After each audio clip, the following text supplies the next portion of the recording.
नमस्कार मंडळी, तुमचं पुन्हा एकदा खूप खूप स्वागत आहे आजच्या एका नवीन ब्लॉगमध्ये. तर आजचा दिवस मला छान सुखाचा आणि आनंदाचा जाऊ दे.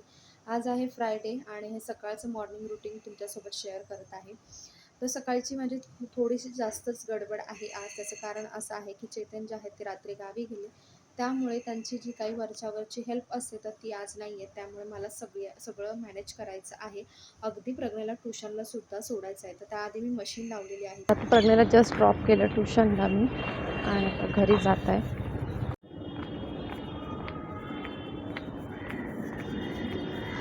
सो वॉशिंग मशीन लावून मी प्रज्ञाला ट्युशनला सोडून आली. त्यानंतर म्हटलं एका साईडला आपण कुकरसुद्धा लावून घ्यावं, कारण प्रज्ञाचं आज स्कूल होतं. त्यामुळे त्याच्यासाठी जेवणसुद्धा बनवणं गरजेचं होतं, कारण त्याला 11च्या जेवण रेडी लागतं. अगदी ट्युशनवरून आल्याला लगेच तो जेवतो आणि शाळेची तयारी करूनच स्कूलला जातो. तर इथे कुकर लावून घेतला मी. त्यानंतर कुकर थंड झाल्यानंतर मी डाळ बनवायला घेतली आणि सकाळी थोडासा चहा राहिला होता, तर तो सुद्धा मी घेतला. त्यानंतर इथे गोडी डाळ बनवणार आहे, कारण लोळला आणि प्रज्ञेला दोघांनाही गोडी डाळ प्रचंड आवडते. मला आणि ह्यांना इतकी जास्त आवडत नाही. आम्हाला तिखट डाळ वगैरे असेल तर आम्ही आवडीने जेवतो. बट लोलला आणि प्रज्ञेला गोडी डाळ असली की खूप जास्त आवडते. त्यामुळे मग आज गोडी डाळच बनवण्याचा विचार केला. तर इथे डाळ अगदी घट्ट पण आवडत नाही आणि अगदी पातळी नाही, तर मीडियम ठेवलेली आहे. त्यानंतर नॉर्मली जसं आपण डाळ बनवतो तशी डाळ बनवलेली आहे. फोडणीची डाळ, ज्याला काही जण फोडणीची डाळसुद्धा म्हणतात. आमच्याकडे गोडी डाळ म्हणतात. तर ती बनवलेली आहे. त्यानंतर चपात्या बनवल्या थोड्याशा आणि छोलेची भाजी बनवणार होती, कारण थोडेसे छोले जे भिजलेले मी काढून ठेवले होते परवा, तर त्याचीच भाजी बनवून देणार होती त्याला ग्रेव्ही टाईप स्कूलला, आणि खायलासुद्धा तीच भाजी त्याला देणार होते. तर तीसुद्धा माझी जवळजवळ बनवून झाली. त्यानंतर इथे बघता तुम्ही प्रज्ञेश स्कूलला गेलेला आहे आणि आमचंसुद्धा जेवण आवरलं होतं. त्यानंतर इथे इतकी सारी तुम्ही भांडी बघताय, कारण त्याचं कारण सकाळपासून सगळी भांडी तशीच मी साठवून ठेवलेली आज. कारण जसं म्हटलं की सुरुवातीला खूप आज गडबड होती, त्यामुळे काही सगळंच मॅनेज होणं थोडंसं कठीण होतं. त्यानंतर जेवण आवरलं, भांडी वगैरे सगळी आवरली. त्यानंतर सकाळी वॉशिंग मशीन लावून घेतलं होतं. बट आता मी वॉशिंग मशीन क्लीन करण्याचा विचार केला, कारण खूप दिवस झाले वॉशिंग मशीन क्लीनसुद्धा केलं नव्हतं. त्याचं जे ड्रम आहे ते वेळोवेळी क्लीन करावं लागतं, तरच त्याचा छान मेंटेनन्ससुद्धा राहतो. तर इथे ड्रम क्लिनिंगसाठी मी मशीन ऑन केलेली आहे आणि सगळ्यात लाँग सायकल जे असतं तर ते लावायचं असतं. त्यानंतर जेव्हा ते कंप्लीट झालं त्यानंतर म्हटलं आपण व्यवस्थित अशी क्लीनसुद्धा आतून बाहेरून करून घेऊया वॉशिंग मशीन, कारण खूप दिवस झाले क्लिनिंग केली नव्हती आणि इथे लोलोची माझ्यासोबत मध्ये मध्ये लुडबुडसुद्धा चालू होती. आणि खूप दिवसापासून जे वॉशिंग मशीनचं कवर आणून ठेवलं होतं ते सुद्धा मी आज मुहूर्तावरती घालणार होते. त्यामुळे म्हटलं आता थोडीशी मशीन क्लीन करून घेऊया, त्यानंतर तिला सुकवूया फॅनखाली छान अशी, आणि त्यानंतरच मग त्याला कवरसुद्धा लावूया. तर इथे जिथे हात पोचत नव्हता तिकडे इयरबड्सच्या साहाय्याने मी क्लीन करून घेत होते, जसं तुम्ही बघता इथे. आणि मशीन आता सुकवायला ठेवलेली आहे थोड्या वेळासाठी.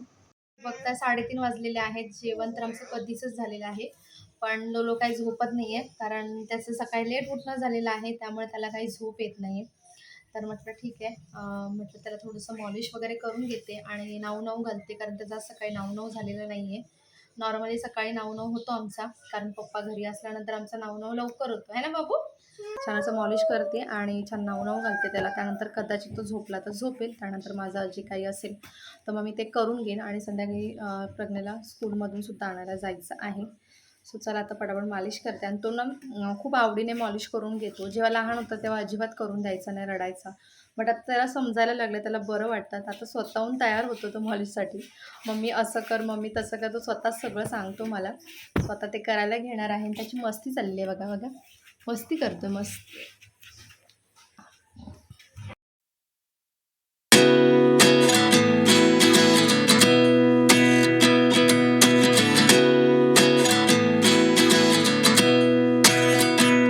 तुमचं लोलो बघा काय करतोय, उशा उचलतोय. आधी सगळं पाडायचं आणि मग नंतर व्यवस्थित ठेवायचं. सगळं ठेवा, चला व्यवस्थित ठेवा सगळं. हा उचल, पप्पाचा हेल्मेट उचला, पप्पाचा हेल्मेट उचला. जड आहे, जा ठेव, जा खाली मागे ठेव. हां व्हेरी गुड, व्हेरी गुड. डाळ झालेली आहे आणि भाकरी डाळ आणि भात झालेला आहे. फक्त भाजी बनवायची आहे आणि खूप दिवसानंतर आज भेंडीची भाजी बनवणार आहे. तर भेंडी इथे धुवून क्लीन करून सुकायला ठेवलेली आहे थोडीशी, कारण अगदी ओली असताना कापली ना तर ती खूपच गिळगिळीत होते. तर लोलो आणि मी आता भेंडीची भाजी कापणार आहोत. लोलो मला हेल्प करणार आहे ना बाबू? तुम्हाला मदत करणार ना भाजी कापायला? हा मदत करणार ना बाबू? कशी कापायची? कशी कापणार? अशी डायरेक्ट 2 तुकडे. लोलोनी भाजी बघा कशी कापलेली, डायरेक्ट अशी 2 तुकडे केलेले आहेत. डायरेक्ट असं नाही करायचं, अशी नाही कापायची भाजी. अशी काय कापत आहे ना? या भाजीचे 2 तुकडे केलेले आहेत बघा लोलोनी. मी कापते, राहू दे तू. लोलोनी बघा काय केलेलं आहे.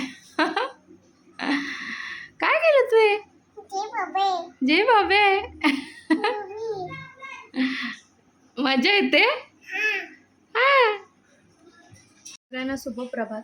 कालचा जो ब्लॉग आहे तो मला एंडसुद्धा करता आला नाही. त्याचं कारण असं होतं की लोलोनी माझा जो फोन आहे तो बेडमध्ये टाकला होता आणि फोन मी ॲक्च्युली सायलेंटवर ठेवला होता.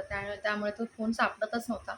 बराच वेळ मी फोनच शोधत होती. भाऊ आला त्यानंतर मग जेवलो वगैरे आम्ही. त्यानंतर म्हटलं ठीक आहे आपण थोडासा ब्लॉग कंटिन्यू करून मग एंड करूया. तर फोनच सापडत नव्हता. खूप वेळ फोन शोधला. त्यानंतर लास्टला फायनली अर्धा पाऊण तासाच्यानंतर तो फोन सापडला. मग म्हटलं ठीक आहे चला, आता उशीर पण झाला होता, झोपायची वेळ झाली होती, त्यामुळे मग पुढे ब्लॉगसुद्धा कंटिन्यू केला नाही. तर आता सकाळी आज शनिवार आहे आणि प्रज्ञाला आत्ता थोड्या वेळापूर्वी ट्युशनला सोडून आलेली आहे आणि भाऊ उठलेला आहे जस्ट. आणि आज नाश्त्यामध्ये मी आलूचे पराठे बनवलेले आहेत. सो पराठे वगैरे त्याला देणार आहे खायला आणि आता मी छानपैकी चहा घेते आणि मग तो निघाला की मग ब्लॉगसुद्धा एंड करते आजचा.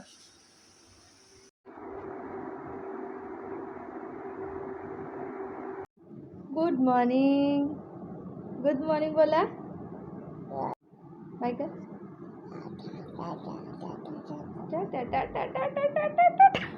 गेला आणि आमचा लोलो जस्ट उठलेला आहे. लोलोचं सॅटर्डे संडेला खूप मजा असते, लेट उठतो एकदम है ना.